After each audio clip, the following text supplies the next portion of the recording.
David is now aware that Saul wants to take his life. He had to escape through the window of his own house, flee to Samuel, and he saw that the king had found him, that he'd come to personally kill him. But he was overcome by the Spirit of God instead. Let's see what happens next. I'm in chapter 20, verse 1, reading from the New American Standard Version. Then David fled from Naioth in Ramah and came and said to Jonathan, "What have I done? What is my iniquity? And what is my sin before your father that he is seeking my life?" David could have said, "Look, your father is crazy. He's throwing spears. I had to leave the wife he gave me, and he would have slain me in front of the man of God, Samuel." But instead of looking at Saul, he's looking at himself. What have I done? What is my sin? He left what seemed to have been a place of safety with Samuel in order to come back to where Saul and Jonathan lived to ask these questions. This was bothering him. In his mind, he had done everything he was called to do and done it well. Why was Saul after him? I wonder if David thought about the fact that he was anointed the next king of Israel, which had to mean that God had taken the kingdom from Saul, which also meant Saul would have a problem with whoever the next king would be, which happens to be David. David's not even quick to say, Saul is just jealous. He's willing to ask, what is my part in this? He said to him, "Far from it, you shall not die. Behold, my father does nothing, either great or small, without disclosing it to me. So why should my father hide this thing from me? It is not so." Yet David vowed again, saying, "Your father knows well that I have found favor in your sight. And he has said, 'Do not let Jonathan know this, or he will be grieved.' But truly, as the Lord lives and as your soul lives, there is hardly a step between me and death." Jonathan thought his father would stay true to his word. In the last chapter, Saul had vowed that David would not be put to death. I love that David knew that he could trust Jonathan, the man who was supposed to be the heir to the throne. When it comes to positions of power, there can be all kinds of trickery and deceit and mistrust. But these are two godly men. The covenant is real. Continuing verse 4, then Jonathan said to David, "Whatever you say, I will do for you." So David said to Jonathan, "Behold, tomorrow is the new moon, and I ought to sit down to eat with the king. But let me go, that I may hide myself in the field until the third evening. If your father misses me at all, then say, 'David earnestly asked leave of me to run to Bethlehem, his city, because it is the yearly sacrifice there for the whole family.' If he says, 'It is good,' your servant will be safe.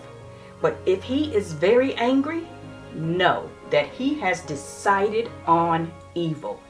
Therefore, deal kindly with your servant, for you have brought your servant into a covenant of the Lord with you. But if there is iniquity in me, put me to death yourself. For why then should you bring me to your father?" David is again operating in humility. He could be insisting that he's done nothing wrong. Instead, he's essentially saying, "Search me. If you find iniquity, put me to death yourself." Continuing verse 9, Jonathan said, "Far be it from you, for if I should indeed learn that evil has been decided by my father to come upon you, then would I not tell you about it?" Then David said to Jonathan, Who will tell me if your father answers you harshly?" Jonathan said to David, "Come, and let us go out into the field." So both of them went out to the field. Then Jonathan said to David, "The Lord, the God of Israel, be witness. When I have sounded out my father about this time tomorrow or the third day, behold, if there is good feeling toward David, shall I not then send to you and make it known to you? If it please my father to do you harm, may the Lord do so to Jonathan and more also, if I do not make it known to you and send you away, that you may go in safety. And may the Lord be with you as he has been with my father." Jonathan mentions the Lord 3 times in these 2 verses. He is clinging to God in the midst of his own father, the king's madness. Jonathan intends to walk uprightly before the Lord and honor David as God's anointed, despite what it might mean for him personally. Verse 14, still Jonathan talking. "If I am still alive, will you not show me the loving kindness of the Lord, that I may not die? You shall not cut off your loving kindness from my house forever, not even when the Lord cuts off every one of the enemies of David from the face of the earth." Jonathan knows that his father is going after God's anointed and that God will respond. So Jonathan says, "As for me and my house," this covenant is not only between the 2 of them, but extends to their descendants as well. Continuing verse 16, "So Jonathan made a covenant with the house of David, saying, May the Lord require it at the hands of David's enemies." Jonathan made David vow again because of his love for him, because he loved him as he loved his own life. Then Jonathan said to him, "Tomorrow is the new moon, and you will be missed because your seat will be empty. When you have stayed for 3 days, you shall go down quickly and come to the place where you hid yourself on that eventful day, and you shall remain by the stone easel. I will shoot 3 arrows to the side as though I shot at a target. And behold, I will send the lad, saying, Go, find the arrows. If I specifically say to the lad, Behold, the arrows are on this side of you, get them, then come. For there is safety for you and no harm, as the Lord lives. But if I say to the youth, Behold, the arrows are beyond you, go, for the Lord has sent you away. As for the agreement of which you and I have spoken, behold, the Lord is between you and me forever." Other than the conversations we see between Jesus and his disciples in the Gospels, I don't know that there is a more intimate and godly friendship displayed in the Bible than this one between David and Jonathan. So beautiful. The Lord is between you and me forever. Such truth. The beauty of a bond like that is that it is eternal. Continuing verse 24, so David hid in the field, and when the new moon came, the king sat down to eat food.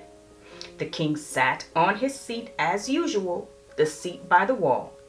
Then Jonathan rose up, and Abner sat down by Saul's side, but David's place was empty. Nevertheless, Saul did not speak anything that day, for he thought, It is an accident. He is not clean. Surely he is not clean. I honestly don't know why Saul would expect David to be there. I understand it's apparently a special meal, but between the messengers that Saul sent to David's house and the ones he sent to where David was with Samuel, he has sent about 50 people to kill David. Then he went to kill David himself. But he's supposed to show up for a meal? It came about the next day, the second day of the new moon, that David's place was empty. So Saul said to Jonathan his son, "Why has the son of Jesse not come to the meal, either yesterday or today?" Jonathan then answered Saul, "David earnestly asked leave of me to go to Bethlehem. For he said, 'Please let me go, since our family has a sacrifice in the city, and my brother has commanded me to attend. And now, if I have found favor in your sight, please let me get away that I may see my brothers.' For this reason, he has not come to the king's table." Then Saul's anger burned against Jonathan, and he said to him, "You son of a perverse, rebellious woman! Do I not know that you are choosing the son of Jesse to your own shame and to the shame of your mother's nakedness? For as long as the son of Jesse lives on the earth, neither you nor your kingdom will be established. Therefore now send and bring him to me, for he must surely die." In case there was any doubt in our minds, we know for sure that Saul knows. He knows that David is the man God was talking about when he said, "Your kingdom shall not endure. The Lord has sought out for himself a man after his own heart, and the Lord has appointed him as ruler over his people." Saul knows that David is Israel's next king. And Saul thinks if he can kill David, the kingdom will remain in his family line. This is probably the greatest evidence of Saul's madness, that he thinks he can thwart the will of God. And we know that ultimately it's always the plan of the enemy to thwart the will of God. So now Saul turns on his own son and curses him, even as he makes a desperate appeal. "This is all about you getting the kingdom, Jonathan. David must die so you can be Israel's next king." Continuing verse 32, "But Jonathan answered Saul his father and said to him, 'Why should he be put to death? What has he done?' Then Saul hurled his spear at him to strike him down. So Jonathan knew that his father had decided to put David to death. Then Jonathan arose from the table in fierce anger and did not eat food on the second day of the new moon, for he was grieved over David because his father had dishonored him." Imagine the scene. This is all happening at the dinner table. Saul hurled a spear at his own son with everyone seated and watching. And it sounds like Jonathan is more grieved over Saul's treatment of David than the fact that his own father tried to kill him. Continuing verse 35, "Now it came about in the morning that Jonathan went out into the field for the appointment with David, and a little lad was with him. He said to his lad, 'Run, find now the arrows which I am about to shoot.' As the lad was running, he shot an arrow past him. When the lad reached the place of the arrow which Jonathan had shot, Jonathan called after the lad and said, 'Is not the arrow beyond you?'" You can just imagine David's heart when he heard that. "And Jonathan called after the lad, 'Hurry, be quick, do not stay.'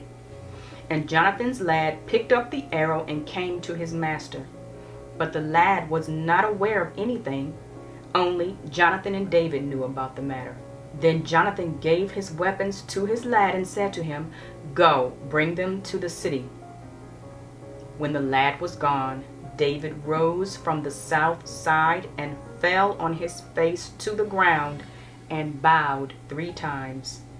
And they kissed each other and wept together, but David wept the more.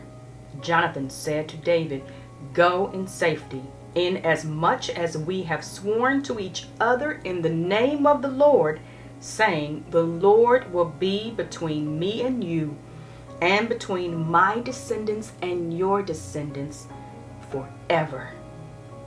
Then he rose and departed, while Jonathan went into the city. These friends, these brothers, Jonathan and David, are grieved. Grieved over the injustice of David having to run for his life for no good reason. Grieved that they won't be able to dwell with one another in fellowship.